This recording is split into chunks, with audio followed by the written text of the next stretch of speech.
Student, ये इस question paper का पार्ट 3 है। 2 पार्ट हम ऑलरेडी अपलोड कर चुके हैं। पार्ट 3 में 9वां क्वेश्चन है I integration 2/1 plus cos 2x dx। इसका इंटीग्रेशन करना है। तो 2/1 प्लस कॉस 2x का इंटीग्रेशन कैसे करेंगे? अब अगर नीचे 2 पद होते हैं तो अगर उसको हम एक पद में कन्वर्ट कर दें तो उसको ऊपर ले जाया जा सकता है ट्रिग्नोमेट्री में। लेकिन यहाँ पे 2 पद हैं, इसको एक पद में कन्वर्ट करना हो तो कैसे करेंगे? 1 plus cos 2x। Cos 2x का एक फॉर्मूला होता है, वो आपको पता होना चाहिए। क्या फॉर्मूला होता है? कॉस 2x के 3 फॉर्मूले होते हैं स्टूडेंट। एक होता है cos square x minus sign square x, एक होता है 1 माइनस 2 साइन स्क्वायर x, एक होता है 2 कॉस स्क्वायर x माइनस 1। ठीक है, इन 3 फॉर्मूलों को आपको याद रखना है। वेरी वेरी इंपॉर्टेंट है, ट्रिग्नोमेट्री में है ये। ट्रिग्नोमेट्री का डिटेल लेक्चर ऑलरेडी हम अपलोड कर चुके हैं, प्लेलिस्ट में जाके आप देख सकते हैं। अब यहाँ 3 में से कौन सा फॉर्मूला रखे कॉस 2x की जगह क्या रखे जिससे कि हमारा ये 1 कैंसिल हो जाए? अगर ये रखते तो इससे कुछ नहीं होगा। 1 माइनस 1 प्लस का 1 और प्लस का 1 2 हो जाएगा। लेकिन यहाँ प्लस का 1 है, माइनस का 1 है तो कट जाएगा। तो इसका मतलब तीसरा फॉर्मूला हमें रखना चाहिए। तो तीसरा फॉर्मूला रखना चाहिए इंटीग्रेशन 2/1 प्लस कॉस 2x की जगह ये रख दो। क्या रख दो? 2 कॉस स्क्वायर x माइनस 1। ये फॉर्मूला आपको याद होना चाहिए, तभी आप कर पाएंगे इसको। -1 से +1 कट गया, 2 क्या बचा नीचे? 2 कॉस स्क्वायर x बचा जी, ये dx हो गया। ठीक है जी, 2 से 2 भी कैंसिल हो गया। अब क्या बचा? 1 कॉस स्क्वायर x dx बचा जी। ठीक है जी, अब आपको पता होना चाहिए स्टूडेंट कि कॉस का उल्टा सेक होता है, तो 1 कॉस स्क्वायर x बराबर सेक स्क्वायर x होता है। ये भी आपको पता होना चाहिए। ट्रिग्नोमेट्री की डिटेल लेक्चर अगर आपने नहीं पढ़े तो वहां जाके देख लीजिएगा, तभी आपको पता होगा। ठीक है, 1 cos square x sec square x होता है, ये आपको पता होना चाहिए। नहीं पता तो आप नहीं कर पाएंगे। सेक स्क्वायर x का इंटीग्रेशन क्या होता है ये भी आपको पता होना चाहिए। सेक स्क्वायर x का इंटीग्रेशन के डिटेल लेक्चर भी हमने बना रखे, प्लेलिस्ट में जाके देख लीजिएगा। नीचे डिस्क्रिप्शन में लिंक दे देंगे। इंडेफिनिट इंटीग्रेशन की प्लेलिस्ट अलग बन रखी है, डेफिनिट इंटीग्रेशन की प्लेलिस्ट अलग बन रखी है। ठीक है, तो सेक स्क्वायर x का इंटीग्रेशन होता है 10x, क्योंकि 10x का डिफरेंशिएशन सेक स्क्वायर x होता है, इसलिए सेक स्क्वायर x का इंटीग्रेशन 10x होता है। और प्लस c अपनी तरफ से इंडेफिनिट इंटीग्रेशन में लगता ही है। ये आपका आंसर हो जाएगा। ठीक है, इस प्रकार से इसको करेंगे। अगर यहाँ पे सेक स्क्वायर की जगह कोसेक स्क्वायर x होता, कोसेक स्क्वायर x, तो कोसेक स्क्वायर x का इंटीग्रेशन होता है माइनस कॉट x। याद रख लेना, कभी ये काम आ सकता है, ये भी काम आ सकता है। सेक स्क्वायर x का इंटीग्रेशन 10x होता है और कोसेक स्क्वायर x का इंटीग्रेशन माइनस कॉट x होता है। तो आपका आंसर ये है। ठीक है, तो चलते हैं नेक्स्ट क्वेश्चन पे। Next question student part J कि find the value of integration 0 से π/2 sine square x dx। Sine square x का इंटीग्रेशन निकालना है और लिमिट है 0 से π/2। ठीक है जी, अब इसमें देखो स्क्वायर जब होता है ना, स्क्वायर में केवल सेक स्क्वायर और कोसेक स्क्वायर का इंटीग्रेशन होता है। जो 6 ट्रिग्नोमेट्रिक रेशियो होते हैं ना, sine cos tan, sec cot और कोसेक, 6 ट्रिग्नोमेट्रिक रेशियो होते हैं। उसमें से सेक स्क्वायर और कोसेक स्क्वायर का इंटीग्रेशन होता है। उसके अलावा जो sine square, cos square, tan square, cot square है, उनका इंटीग्रेशन डायरेक्ट नहीं होता है। तो आप इसका डायरेक्ट इंटीग्रेशन नहीं रख सकते। इसका मतलब इसको साइन स्क्वायर को बदलना पड़ेगा बिना पावर वाले में, जिसमें पावर ना हो। ठीक है जी, तो इसको 2 मेथड से हम कर सकते हैं। एक तो पहले तो हम देखिए, देखो अभी मैंने पिछले इस क्वेश्चन में आपको बताया था कि cos 2x का एक फॉर्मूला होता है 1 माइनस 2 साइन स्क्वायर x। ठीक है जी, 1 माइनस 2 साइन स्क्वायर x। तो यहां से आप देखेंगे कि -2 साइन स्क्वायर x इधर लेके आएंगे तो प्लस का 2 साइन स्क्वायर x हो जाएगा, 2 साइन स्क्वायर x, और ये cos 2x उधर जाएगा तो 1 माइनस cos 2x, और जो 2 यहाँ पे था उसको बट्टे में ले जाओ। तो कहने का मतलब ये है कि cos 2x को से साइन स्क्वायर एक्स निकालने तो 1 माइनस कॉस 2x बटे 2, मतलब साइन स्क्वायर एक्स की जगह आप 1 माइनस कॉस 2x बटे 2 रख सकते हैं। एक मेथड ये है। दूसरा मेथड गामा फंक्शन से भी कर सकते हैं। गामा फंक्शन इंटीग्रेशन का वेरी वेरी इंपॉर्टेंट पार्ट है। इसका भी डिटेल लेक्चर हमने बना रखा है, अपलोड कर रखा है, उसको जाके आप डेफिनेट इंटीग्रेशन प्लेलिस्ट में देख सकते हैं।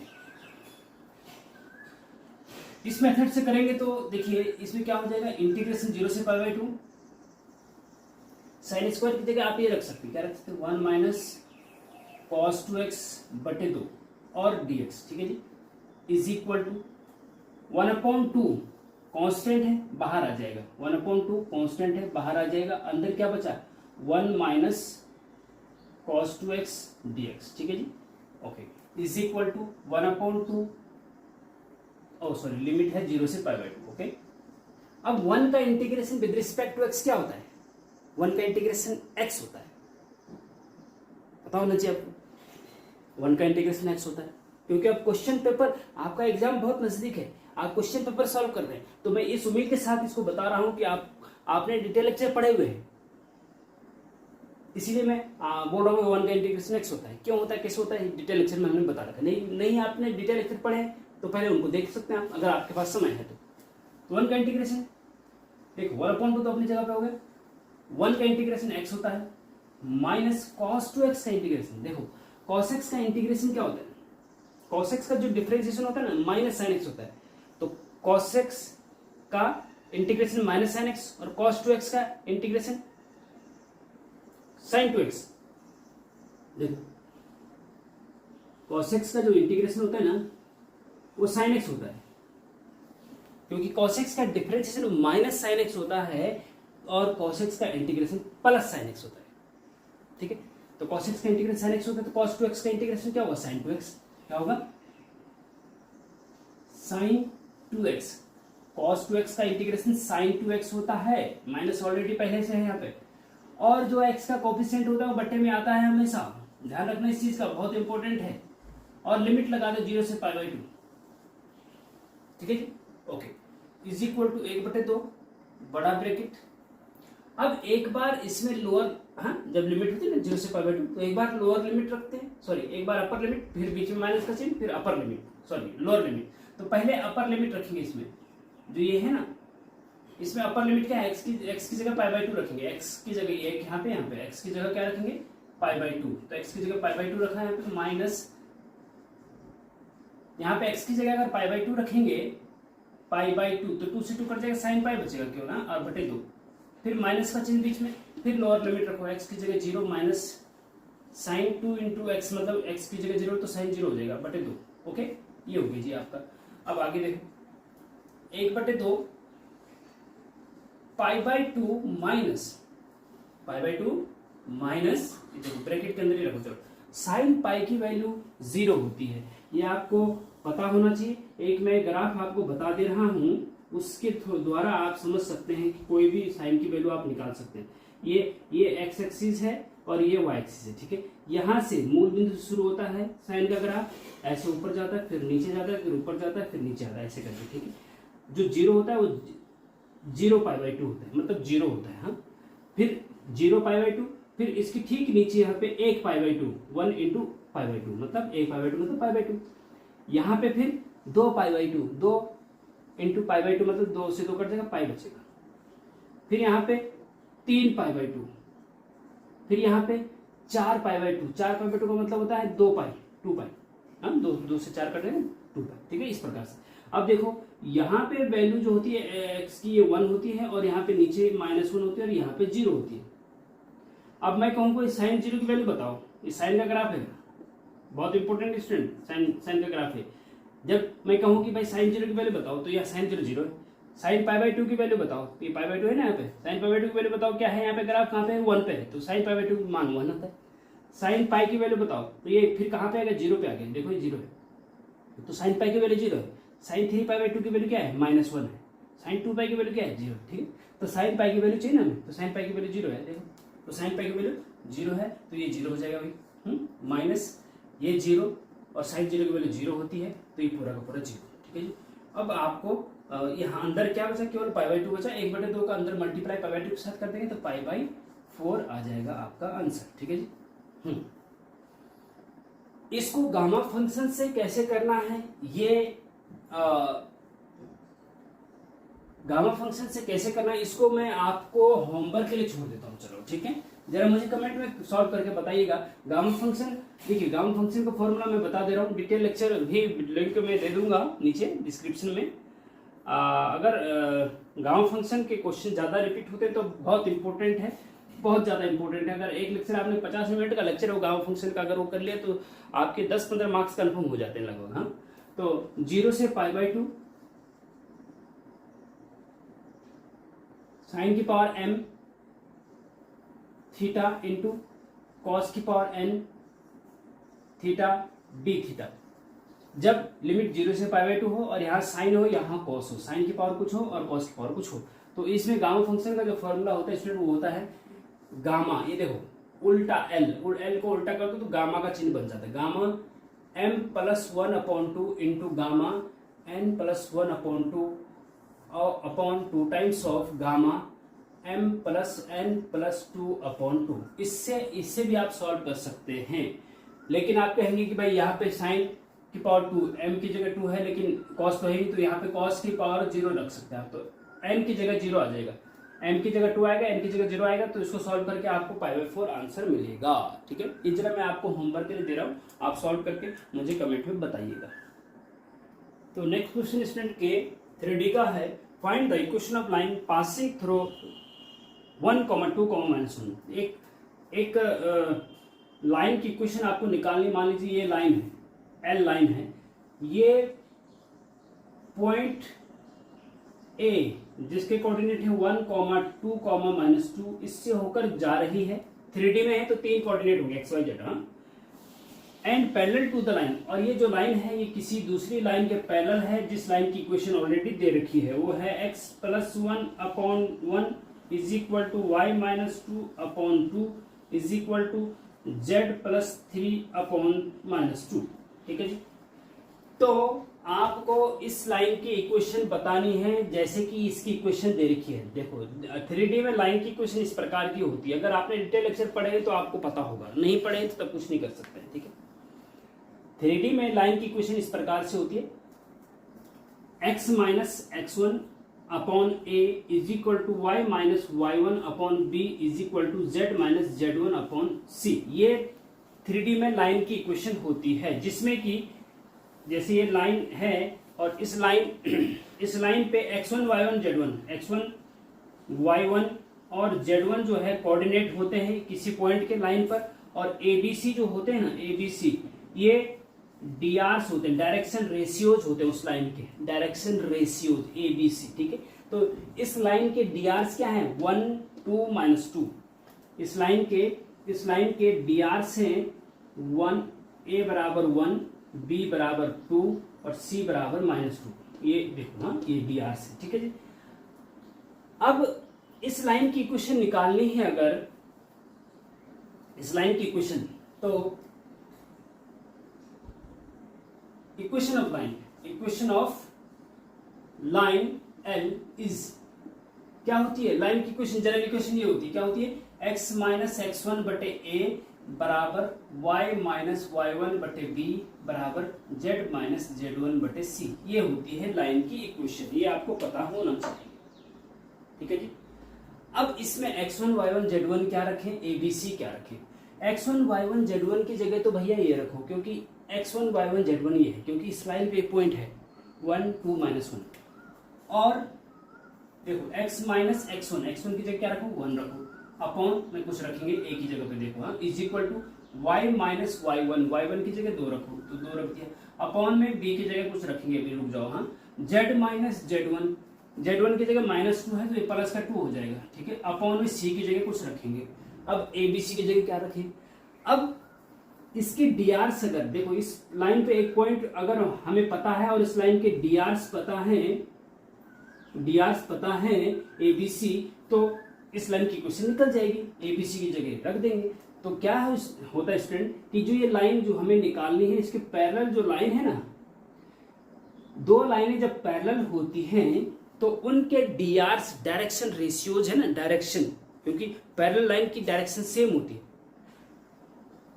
दो पैरेलल लाइन के डीआरस सेम होते हैं, दो पैरेलल लाइन के डीआरस सेम होते हैं, तो जो इसकी डीआरस है वही इसकी डीआरस होगी। तो इसकी डीआरस क्या है, a1 2 -2, मतलब तो इसके डीआरस भी क्या हो जाएंगे, a इज इक्वल टू 1 और b इज इक्वल टू 2 और c इज इक्वल टू -2। तो जो इसकी डीआरस है वही इसकी भी डीआरस है, और पॉइंट हमें रख ही दिया है, तो मतलब a b c की जगह आपको 1, b की जगह पे 2 और c की जगह पे -2 रखना है, और आपका आंसर ये आ जाएगा। ठीक, इस प्रकार से आप इसको समझने की कोशिश करेंगे। तो क्वेश्चन नंबर 1 का स्टूडेंट ये 12वां क्वेश्चन है, लास्ट क्वेश्चन है। 12 में से आपको 10 करने होते हैं, उसके बाद क्वेश्चन नंबर 2 के पार्ट शुरू करेंगे। ठीक है, ये इंटीग्रेशन 1/x² + 2x + 10 dx, इसका इंटीग्रेशन करना है। स्टूडेंट यहाँ पे ऊपर अंश में 1 है और हर में न्यूमरेटर और डिनोमिनेटर में द्विघात बहुपद है, बाइनोमियल पॉलिनोमियल है, x² + 2x + 10।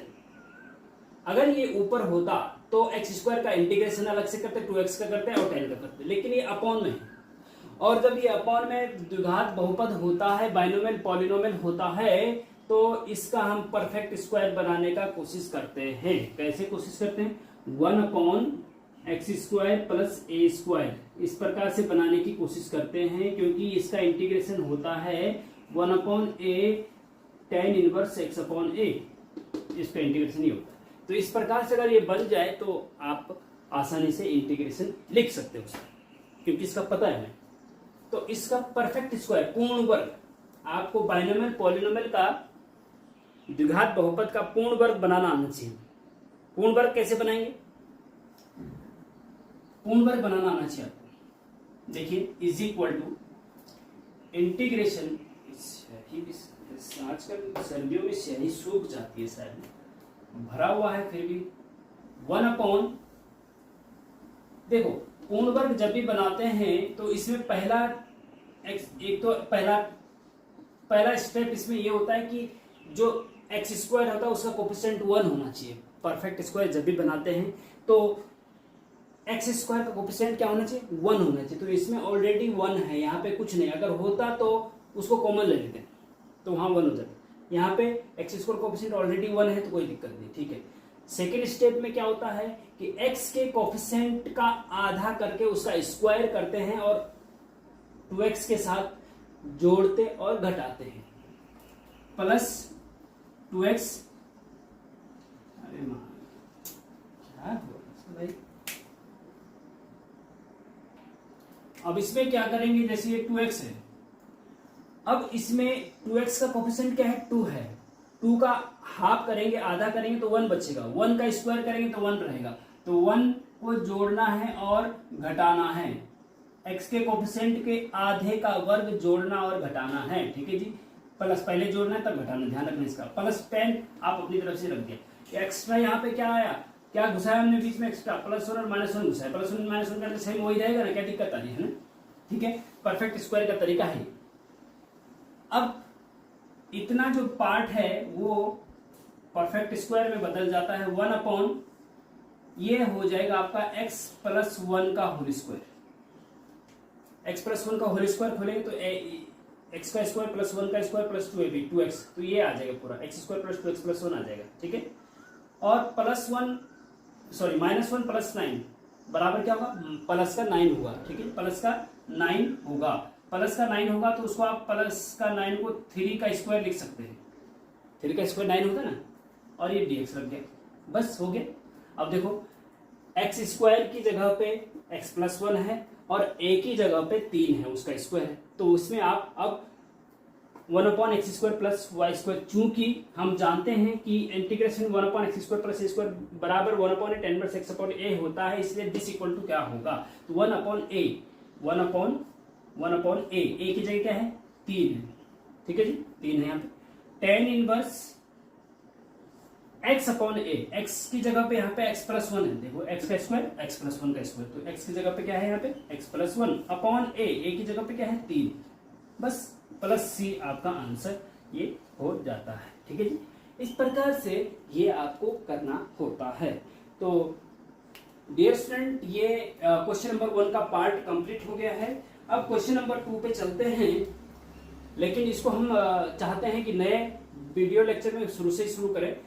3 पार्ट में हमने क्वेश्चन नंबर 1 के सारे क्वेश्चन कंप्लीट कर दिए हैं। अगर आपने अभी पहला और दूसरा पार्ट नहीं देखा है तो उसको जाके भी देख लीजिए, फिर क्वेश्चन नंबर 2 का वीडियो पार्ट 4 देखिएगा, क्योंकि एक सीरियल से जब आप देखते हैं तो चीजें कंटिन्यू होती हैं और आपके समझ में अच्छे से आने लगता है। ठीक है, तो मिलते हैं नेक्स्ट लेक्चर में, तब तक के लिए जय हिंद जय भारत।